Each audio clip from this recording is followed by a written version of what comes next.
ये है कि अगर हम रात दिन दूसरे की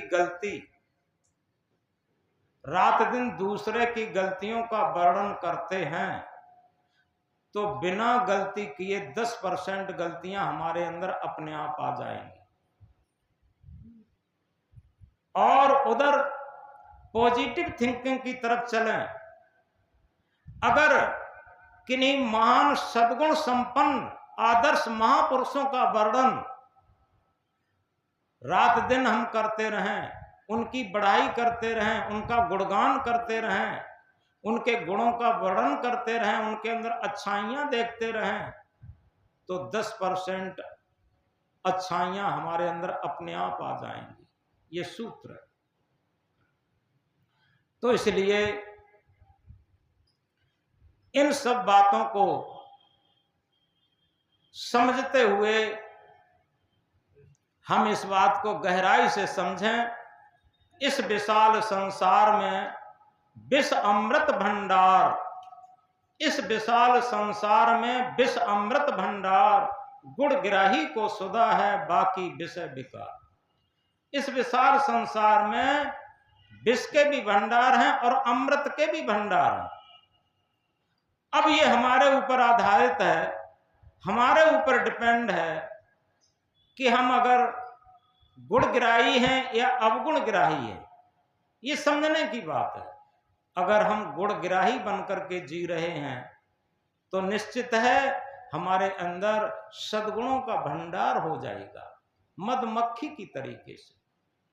और अगर हम अवगुण ग्राही हैं तो हमारे अंदर अवगुणों का भंडार हो जाएगा, हम असार ग्राही हो जाएंगे, गंदी मक्खी की तरीके से, साधारण मक्खी की तरीके से। तो इसलिए सबसे बड़ी बात यह है कि अगर हम अपने जीवन को सुख शांति में, आनंद में चाहते हैं तो सबसे पहले अपने आप को बदलना शुरू करें कि हम ये समझें कि हम सारग्राही बने, सकारात्मक विचारों की ऊर्जा से भरा हुआ हमारा मन रहे।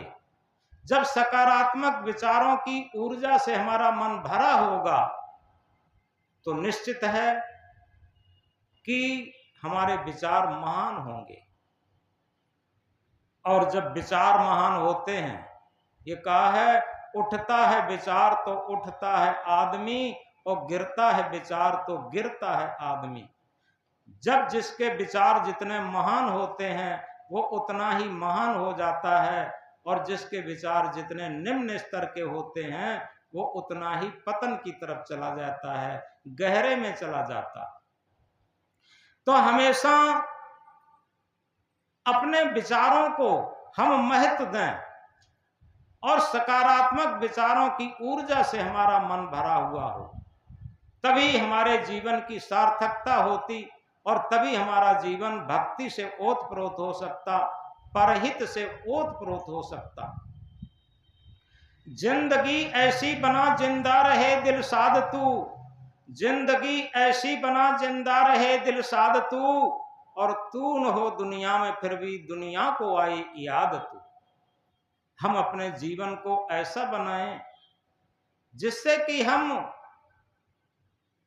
परहित में, परमार्थ में कुछ अपने जीवन का अंशदान निकालते रहें, समय निकालते रहें, और अपनी शक्ति का जो सदुपयोग है परमार्थ में करते रहें, तो निश्चित है हमारी जिंदगी एक आदर्श बन जाएगी।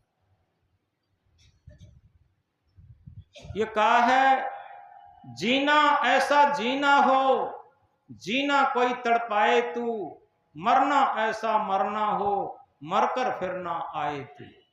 हमारा जीना कैसा हो, किसी को हम कष्ट न दें, मेरे जीने का ऐसा ढंग आ जाए, मेरे जीने का ऐसा ढंग आ जाए, हमसे न कोई तंग आ जाए। अगर मेरे का जीने का ऐसा ढंग आ जाता है कि हमसे कोई तंग दुखी न हो तो निश्चित है हमारा जीना सार्थक हो गया, हमारा जीना सकारात्मक हो गया। तो सबसे बड़ी बात यह है, समझें कि हम अपने मन को बहुत संकीर्ण बनाए रहते। जितनी हमारी मन की संकीर्णता है, ये हमारे जीवन को भी दुखी देती। संकीर्णता का अर्थ है स्वार्थपरता। शुद्ध अर्थ होता है स्वार्थपरता। जिसका मन जितना स्वार्थी होगा उतना ही उसके संकीर्ण विचार होंगे, और जिसके जितने स्वार्थी विचार होंगे उतना ही उसका दुखी जीवन होगा। और जिसका जीवन, जिसके विचार जितने निस्वार्थी और परमार्थी होंगे वो उतना ही सुखी जीवन होगा। ये सूत्र है अपने आप। जिस तरीके से देखो, जिस कुएं में से पानी निकाला जाता वो पानी का स्रोत हमेशा शुद्ध रहता, और जिस कुएं में पानी कभी नहीं निकाला जाता वो पानी हमेशा गंदा रहता। तो इसी तरीके से हमारे जीवन में जितना परहित की भावना हो, परमार्थ की भावना हो, निस्वार्थ की भावना हो, ये हमारे जीवन के स्रोत को, हमारे जीवन का स्रोत हमारा मन है, हमारे मन के विचार हैं, ये स्वच्छ रहेंगे, पवित्र रहेंगे। और इनमें से जैसे पानी नहीं निकाला जाए तो स्रोत गंदा हो जाता, और ऐसे ही हमारे विचार भी गंदे हो जाते, हमारा मन भी गंदा हो जाता। एक छोटे से सूत्र को हम समझेंगे। हमें लगता है धर्म क्षेत्र, भक्ति का क्षेत्र बहुत कठिन होगा, लेकिन यथार्थ अगर सही समझा जाए तो जिसे सत्य आत्मा कहते हैं, चेतना कहते हैं, उसे समझना बहुत सरल है। कब? जब हमारी भावना निष्पक्ष हो जाए तब। एक सूत्र कहा है, निष्पक्षी को भक्त है, निर्द्वंदी को ज्ञान, निर्मोही को मुक्त है, निर्लोभी निर्वाण। जो निष्पक्ष होकर के, निष्पक्ष विचार होकर के जीना जानता है, वास्तव में उसी के अंदर भक्ति का प्रस्फुटन होता, उसी के अंदर भक्ति प्रभावित होती। तो निष्पक्षी को भक्त है, निर्द्वंदी को ज्ञान। ज्ञान ऐसा नहीं है कि जो हम बहुत रट कर के ज्ञानी हो सकते। निर्द्वंद कहते हैं मन की निर्विकार स्थिति का नाम ही सच्चा ज्ञान है। जिसकी जितनी मन की निर्विकार स्थिति होगी उतना ही वो समझो ज्ञानी होगा, और जिसका मन जितना गंदा होगा, स्वार्थी होगा, लोलुप होगा, वो भले ही पोथियां की पोथियां का ज्ञान जानता हो, रटे हुए हो, कबीर साहब उसे निगलेक्ट करते हैं। पोथी पढ़ पढ़ जगुआ, पंडित भया न कोय, ढाई आखर प्रेम का पढ़े सो पंडित हो। तो जिसके अंदर सच्चा प्रेम जागृत हो गया, आत्मीयता का प्रेम जागृत हो गया, वही महापंडित, महाविद्वान और महाज्ञानी। तो हम इस बात को एक सूत्र से समझें। कितना सरल सूत्र। जैसे जो चीज जीवन के प्रयोग में, हमारी जिंदगी में जो भी चीजें प्रयोग में आती हैं, उनमें जो चीजें हमारे जीवन चलाने के लिए बहुत ज्यादा उपयोगी नहीं हैं, वो चीजें बहुत महंगी हैं और दुष्कर हैं, कठिनाई से प्राप्त होने वाली हैं। और जो चीजें जीवन चलाने के लिए बहुत उपयोगी हैं, बहुत उपयोगी हैं, जिनके बिना जीवन नहीं चल सकता, वो सहज में प्राप्त हैं। और ऐसा समझें, उनके लिए कोई परिश्रम नहीं करना पड़ता, कोई शुल्क नहीं भरना पड़ता, बहुत सहज में प्राप्त होते हैं। इस बात को थोड़ी जागरूकता के साथ समझें। अब इस बात को गहराई से समझें। जैसे रोटी, कपड़ा और मकान, और इसी के साथ मनोरंजन के साधन। तो आप देखें, रोटी, कपड़ा और मकान, आदमी को रोटी न मिले तो जीवन नहीं चलेगा, थोड़ी देर कपड़ा ना मिले तो चल जाएगा, मकान ना मिले तो चल जाएगा। कपड़ा और मकान का कितना खर्चा है, सारे जीवन में सारा मेंटेनेंस अगर जोड़ें तो रोटी का बहुत कम खर्चा है। दवाई से लेकर मनोरंजन से लेकर और सारी चीजों का बहुत खर्चा है, लेकिन रोटी का बहुत कम खर्चा है। रोटी के बिना जीवन चलना बहुत कठिन है और सारी चीजों के बिना जीवन आराम से चलता रहेगा। और इससे सूक्ष्म जाइए, रोटी न मिले, एक जेठ की तपती दोपहरी पानी न मिले तो जीवन लड़खड़ा जाएगा। लेकिन पानी कितना सस्ता है और रोटी कितनी महंगी है, आप देखें। रोटी के बिना हमारा जीवन चल सकता कुछ, 2-3 दिन तक रोटी न खाएं तो कुछ भी नहीं बिगड़ेगा। अगर एक जेठ की तपती दोपहरी पानी न मिले तो आपका जीवन लड़खड़ा जाएगा। लेकिन पानी कितना सस्ता और सरल प्राप्त है, जो जीवन के लिए बहुत उपयोगी है। वो कितना प्रकृति की तरफ से सहज प्राप्त है। पानी अब बिकने लगा है, पहले पानी बिकता भी नहीं था और निःशुल्क प्रकृति की तरफ से मिलता। और थोड़ा सूक्ष्म में जाइए, पानी के बिना भी हम कुछ जीवन चला सकते हैं, लेकिन ऑक्सीजन के बिना, ऑक्सीजन जीवन के लिए आपको 2-4 मिनट ही ऑक्सीजन न मिले तो दम घुट जाएगा, जीवन खत्म हो जाएगा। और पानी तो अगर एक दिन न मिले तो जीवन चल सकता है, लेकिन 2-4 मिनट में ही ऑक्सीजन न मिले तो जीवन घुट जाएगा। लेकिन ऑक्सीजन के लिए आप क्या श्रम करते हैं पूरे जीवन, बताइए। ऑक्सीजन आपको प्रकृति की तरफ से सहज प्राप्त है और निःशुल्क प्राप्त है। जो जीवन चलाने के लिए सबसे बड़ी शक्ति है ऑक्सीजन, वो आपको बिल्कुल सहज प्राप्त है। अब और सूक्ष्म में चले जाइए, पानी के लिए भी शुल्क देना पड़ता है, रोटी के लिए भी शुल्क, कपड़े के लिए भी, सबके लिए श्रम और शुल्क है।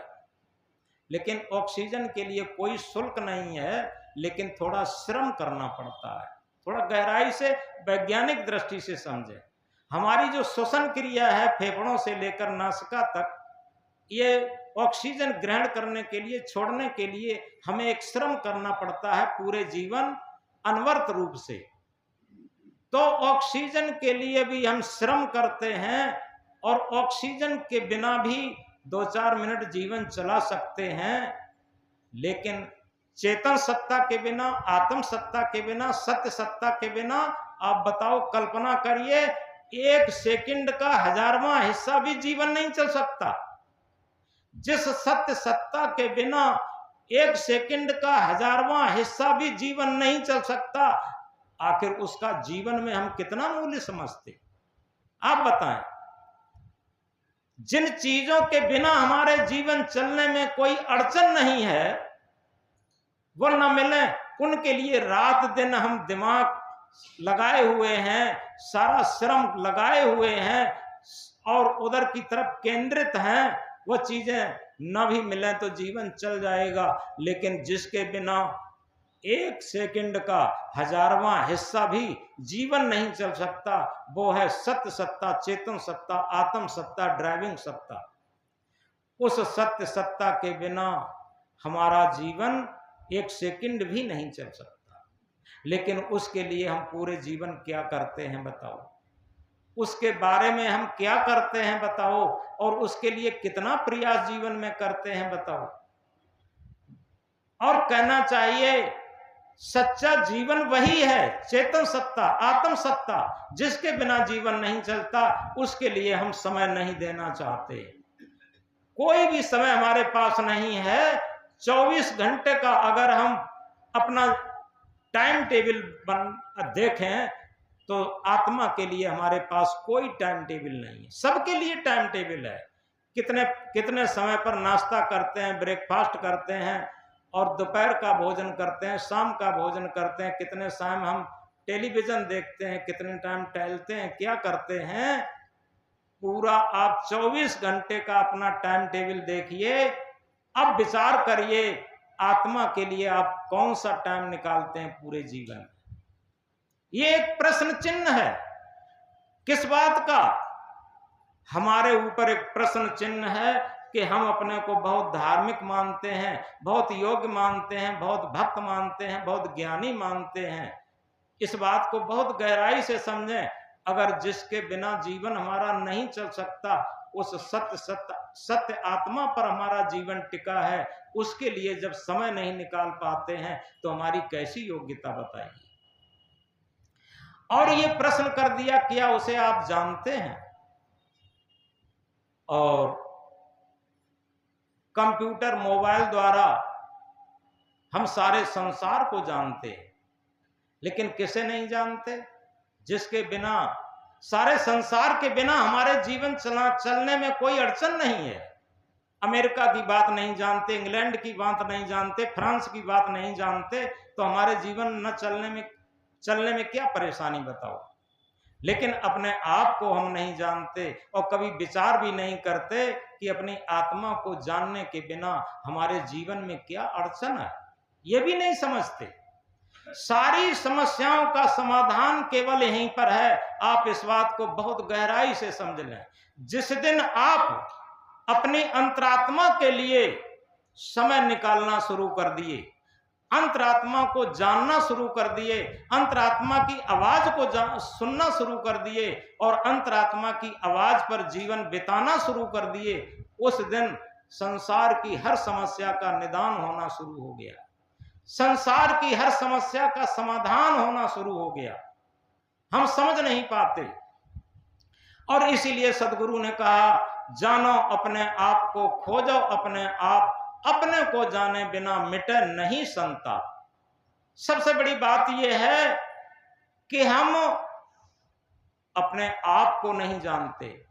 हम कहते हैं अलग अलग फिरकों की तरीके से, मत संप्रदाय के तरीके से हम भगवान को भी जान लेंगे, ईश्वर परमात्मा खुदा गॉड को भी जान लेंगे, लेकिन अपने आप को नहीं जानते।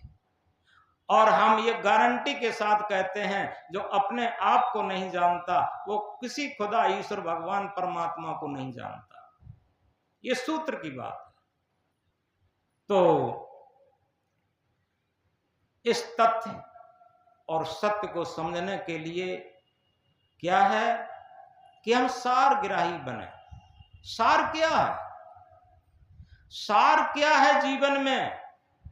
सबसे बड़ी बात, जो सत्य होता है वही सार होता है, जो सार होता है वही सत्य होता है। अभी जो हम साखी कह रहे थे बहुत छोटे स्तर की थी, और उसी साखी का अर्थ अब आध्यात्मिक अर्थ है।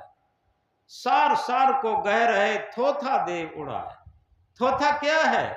जो शरीर से लेकर और संसार तक ये हमारे मन मस्तिष्क में भरा रहता है हमेशा। आप देखें, हमारे मन मस्तिष्क में जब सार भर जाएगा तो हम एक साधक हो जाएंगे, एक साधु हो जाएंगे, एक भक्त हो जाएंगे। आत्मा की आवाज बुलंद हमारे मन में भर जाएगी।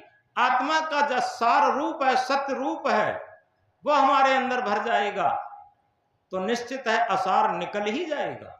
अन्यथा तो पूरे जीवन असार के लिए लड़ते रहे, असार के लिए मरते रहे और असार के लिए ही पूरा जीवन छटपटाते रहे।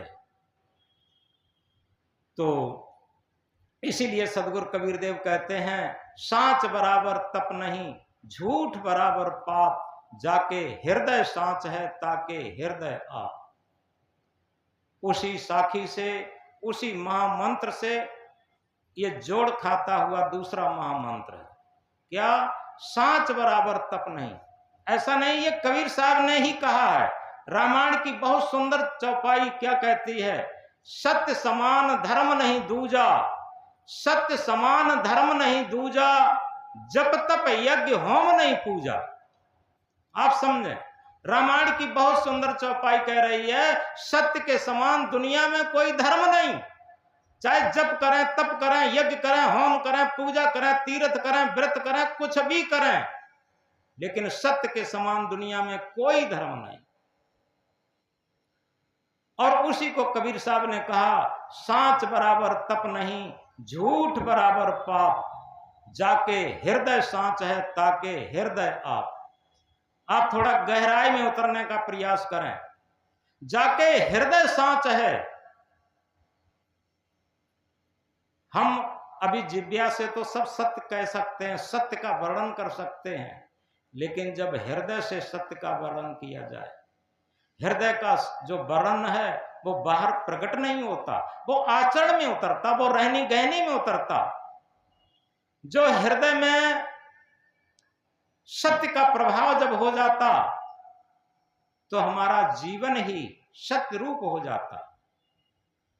तो इसलिए सांच बराबर तप नहीं, झूठ बराबर पाप, जाके हृदय सांच है ताके हृदय आप। अब ये समझ लें कि हम सांच के सत्य के लिए जीवन जी रहे हैं या झूठ के लिए जीवन जी रहे, इस बात को गहराई से समझें। कबीर साहब इंकलाब करके कहते हैं, इसे सरल भाषा में दूसरे महामंत्र में समझाने का प्रयास करते। क्या है? झूठे सुख को सुख कहे, थोड़ा गहराई से समझें। झूठे सुख को सुख कहे, मानत है मनमोद, जगत चवेना काल का कुछ मुख में कुछ बोध। पूरे जीवन झूठे ही सुख को सुख मानते रहे और मन में बड़ी प्रसन्नता मानते रहे। देखो हरिवंश का जनरेटर चलवा दे, लोगों को गर्मी लगेगी।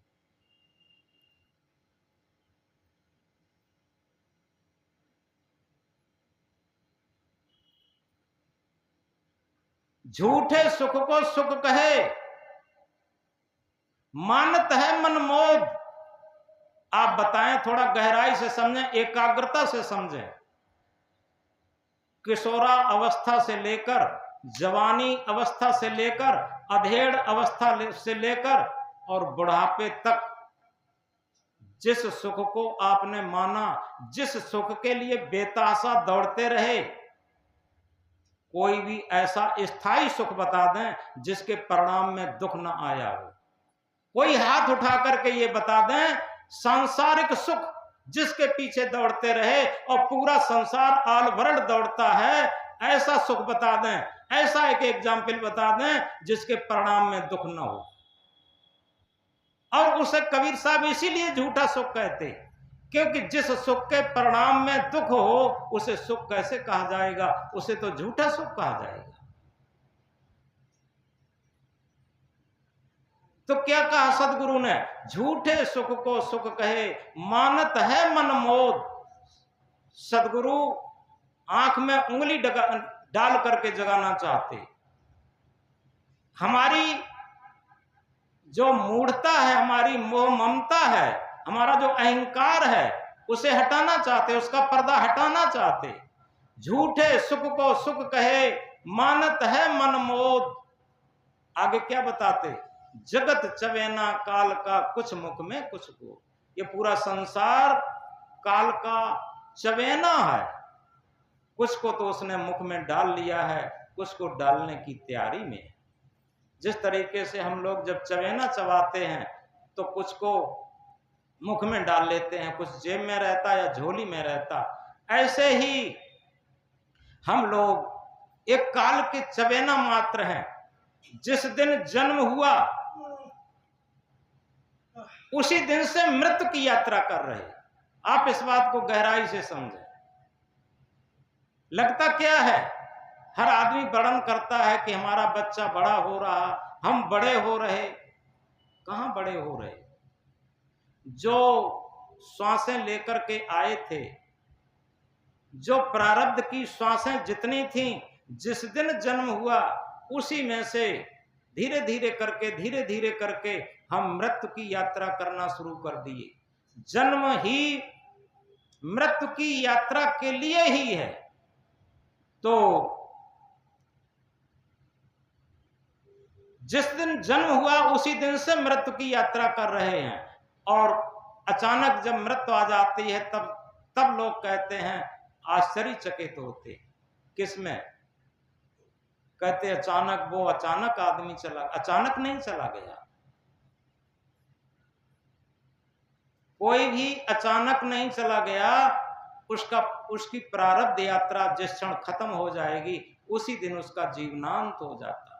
अचानक कुछ है ही नहीं, इस प्रकृति के खेल में अचानक नहीं है, उसकी प्रारब्ध यात्रा खत्म हो जाती। तो इसलिए इन चीजों को हम गहराई से समझें। हम कह रहे थे झूठे सुख को सुख कहे, मानत है मन मोद, जगत चवेना काल का, कुछ मुख में कुछ बोध। आखिर जिसे हम मृत्यु कहते हैं,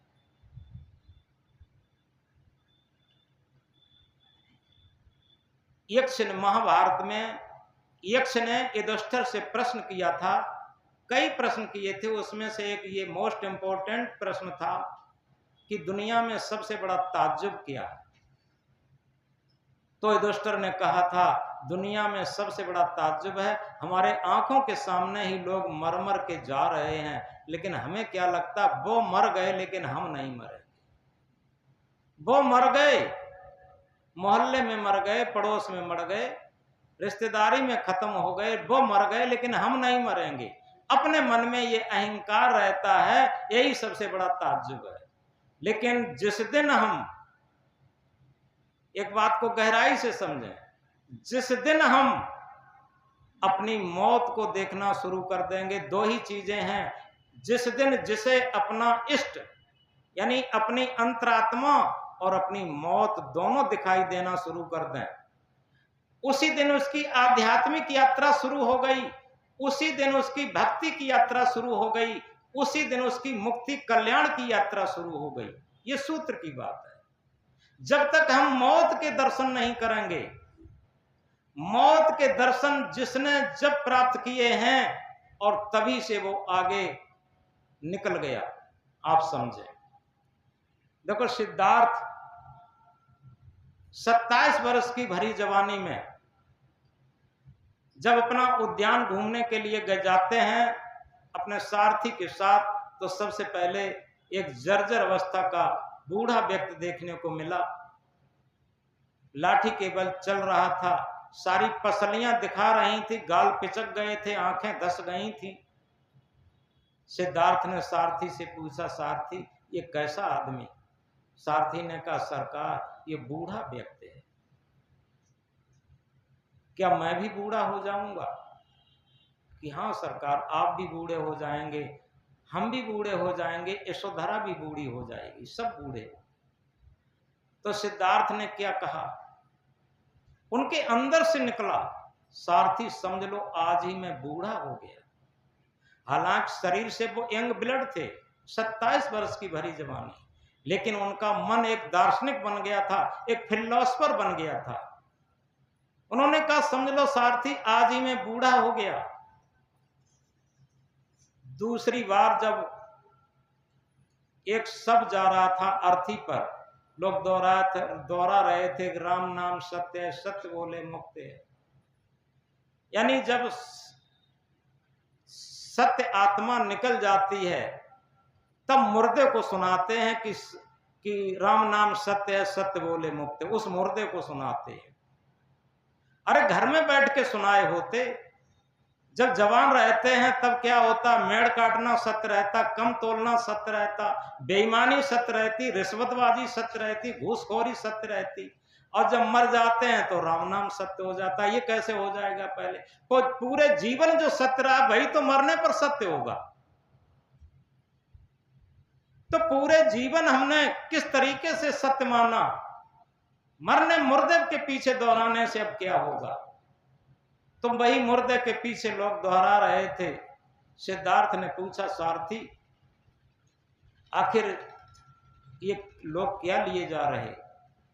तो सारथी ने कहा, सरकार ये डेड बॉडी है, मृतक शरीर, इसे ले जाएंगे और जला देंगे जाकर के। इसके अंदर से जो ड्राइविंग शक्ति है, सत्य सत्ता है, वो निकल चुकी है, तो ये मर चुका। सिद्धार्थ ने पूछा, सारथी मैं भी मर जाऊंगा? कि हाँ सरकार, आप भी मरेंगे, हम भी मरेंगे, सब मरेंगे। सिद्धार्थ ने कहा, सारथी समझ लो आज ही मैं मर गया। आज ही मैं मर गया, हालांकि वो शरीर से जीवित रहे, लेकिन कौन मरा? उनका मन मर गया।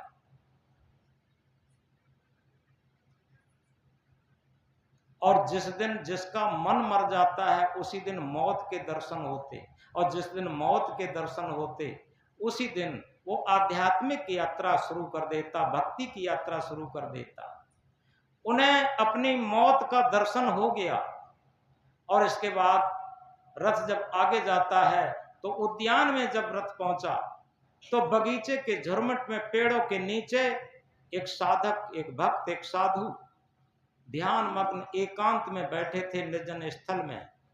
सिद्धार्थ ने सारथी से पूछा, सारथी इस व्यक्ति को अकेले कैसे अच्छा लगता? तो सारथी ने कहा, सरकार अगर मानव जीवन प्राप्त करने के बाद जीवन का जो मेन उद्देश्य है उसी उद्देश्य की पूर्ति में लगे हुए हैं, ये भक्ति से ओतप्रोत अपने भजन ध्यान साधना में लगे हुए हैं, ये परम आनंद परम शांति में निमग्न है। ये वास्तविक जीवन है, ये शांत जीवन है, ये कल्याण का जीवन है, ये मुक्ति का जीवन है। तो सिद्धार्थ ने कहा, सारथी रथ लौटाओ। रथ लौटा करके और उसी रात वो निकल गए सत्य की खोज के लिए। समझो। तो इसी तरीके से जब किसी भी भक्त को, किसी भी साधक को ये लगने लगता है, और लगने नहीं लगता, सदगुरु श्री अभिलाष साहब जो इलाहाबाद के गुरु जी थे, उन्होंने अपनी एक उसमें लिखा है कविता में, मौत प्यारी मौत मेरे सामने आया करे। यानी जिस दिन हम मौत को याद करना शुरू कर दें उसी दिन मन के सारे विकार खत्म होना शुरू हो जाएंगे। मौत एक वो चीज है जो सारे विकारों को इस तरीके से उड़ा देती है, जैसे कहना चाहिए शान पर जब को लोहा चढ़ा दिया जाता है तो वो चमक जाता है, सारी काई छूट जाती है। इसी तरीके से मौत की याद से सब कुछ छूट जाता है। एक छोटे से उदाहरण से समझेंगे, बात खत्म करेंगे। एक नवयुवक साधु एक बाग में बैठे अपने भजन ध्यान कर रहे थे, तो एक राजा का मंत्री वहां से होके निकलता है। तो मंत्री ने, क्योंकि मंत्री राजा के पास रहता, उसे अहंकार भी रहता, तो मंत्री ने सोचा ये साधु के वेश में कोई गलत आदमी भी हो सकता, ये नई उम्र का है, इससे पूछना चाहिए तू कौन है। तो मंत्री ने कहा कि भाई साधु, तुम इस उम्र में साधु क्यों हो गए? जब बड़े बूढ़े होते तब साधु होते। ये उम्र तो संसार के भोगों के लिए है, ये उम्र तो अपने कर्तव्य पालन के लिए है, तुम इस उम्र में साधु क्यों हो गए? और इस उम्र में साधु कैसे रह सकते? तो वो विवेकी संत थे, उन्होंने कहा मंत्री जी ऐसा है, इस बात का उत्तर तो हम बाद में देंगे और बहुत सटीक उत्तर देंगे, आप इसकी चिंता छोड़ दो, लेकिन आपके चेहरे से मैंने पढ़ा है आपकी 24 घंटे में मृत्यु हो जाएगी। आप जो खाना चाहें खा लें, जिससे मिलना चाहे मिल लें, उसका तो उत्तर हम दे देंगे, उसकी कोई चिंता नहीं। अब जहां ये बात सुनी मंत्री ने, वो एकदम होपलेस जैसे हो गए और घर जाते हैं। घर जाकर के उनकी पत्नी ने खाने पीने की कहा, तो उन्होंने कहा मुझे खाना पीना नहीं है और हमारी तो मौत होनी है, हमें मौत दिखाई देने लगी। और उन्हें रात में नींद भी कम आई, कहीं झपकी लग गई, वो नींद देखते रहे। और ये दिखाई देता था कि कब सवेरा होगा, 24 घंटे होंगे, कब मौत हो जाएगी। लेकिन इसके बाद 24 घंटे पूरे बीत गए, उनकी मौत नहीं आई। थोड़ा सचेत हुए और सचेत होकर के महात्मा जी के पास फिर पहुंचे। महात्मा जी के पास पहुंचे और कहे कि महात्मा जी आप तो झूठ बोलते हैं। महात्मा जी ने कहा क्यों? कि आपने कहा था कि 24 घंटे में आप खत्म हो जाएंगे, हम तो खत्म हुए ही नहीं। उन्होंने कहा ये बात छोड़ो, खत्म नहीं हुए, ये बताओ 24 घंटे में तुम्हें मन की कामनाएं कितनी सताएं, ये बताओ, मन के विकार तुम्हें कितने सताए? तो मंत्री ने कहा मन के विकार तो बहुत बड़ी बात, हमें तो भूख प्यास भी नहीं सताई, हम तो मौत को देखते रहे। तो उन्होंने संत ने कहा तुम्हें तो हमने 24 घंटे का समय भी दे दिया था और हमें तो यही पता नहीं कि इस क्षण में जीवित हूं, अगले क्षण ही मर जाऊं। मैं तो नित्य मौत का ही चिंतन करता हूं। तो आप सोचिए क्यों नहीं हम भजन करते, क्यों नहीं हम भक्ति कर सकते और क्यों नहीं हमारा मन निर्विकार रह सकता। तो जो आपका प्रश्न था उसका उत्तर हमने दिया है प्रैक्टिकली। आप कहते थे उस उम्र पर आप साधु कैसे हो सकते, तो हमने बता दिया कि हाँ इस उम्र पर भी हम साधु हो सकते जब हम सही तरीके से मौत को देखना शुरू करते हैं, अपने इष्ट को देखना शुरू करते हैं तब। तो इसलिए सबसे बड़ी बात यह है कि ध्यान भी एक मौत को देखना। आप इस बात को गहराई से समझें।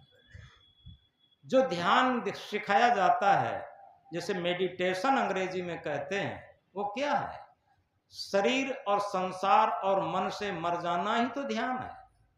जब हम ध्यान में बैठकर शरीर अशरीरी अवस्था में हो, मन अमन की अवस्था में हो, इंद्रियां अतीन्द्रिय स्थिति में हो, वही तो ध्यान होता है। उस टाइम क्या है? मौत जैसी स्थिति आती। आप समझ लें। तो इसलिए हमने शुरू में कहा था साधु ऐसा चाहिए जैसा सूप स्वभाव, सार सार को गह रहे थोथा दे उड़ाए। यथार्थ में जितनी यहां लोग बैठे हैं सब साधु हैं, किसी भी ड्रेस में हो, बस अंतर जितना है कि जितने परसेंटेज में वो साधक हैं, साधना करते हैं, अपने मन को साधते हैं। जैसे बड़ी सरल भाषा में कहा है, मन को जरा मार लो बस हो गया भजन, आदत बुरी सुधार लो बस हो गया भजन। मन को जो मारने का काम करते हैं, आदतों को सुधारने का काम करते हैं, वो सच्चे साधु हैं, याद रखें। और जो साधु ड्रेस में भी हो और मन को मारने का काम नहीं करते, आदतों को सुधारने का काम नहीं करते, वो कतई साधु नहीं है। ये सूत्र है। साधु कहते हैं गुड मैन को, अच्छा आदमी, आचरण संपन्न व्यक्ति ही साधु है। तो साधु ऐसा चाहिए जैसा सूप स्वभाव, सार सार को गह रहे थोथा दे उड़ाए। तो निश्चित है हम जीवन में थोथा को साथ लिए हुए हैं। ये शरीर से लेकर संसार तक, ये मन की कल्पनाएं तक, ये सब थोथा रूप हैं। इन्हें हटाते रहें और तभी अपनी अंतरात्मा रूपी जो हमारा सच्चा सदगुरु है हमारे अंदर से प्रकट हो जाएगा, प्रस्फुटित हो जाएगा। और सदगुरु का प्रकाश हमारे जीवन में आते ही हमारा जीवन आनंदमय हो जाएगा, शांतमय हो जाएगा, मुक्तमय, कल्याणमय हो जाएगा। यही जीवन की सबसे बड़ी सफलता है। बोलो सदगुरु कबीर साहब की जय।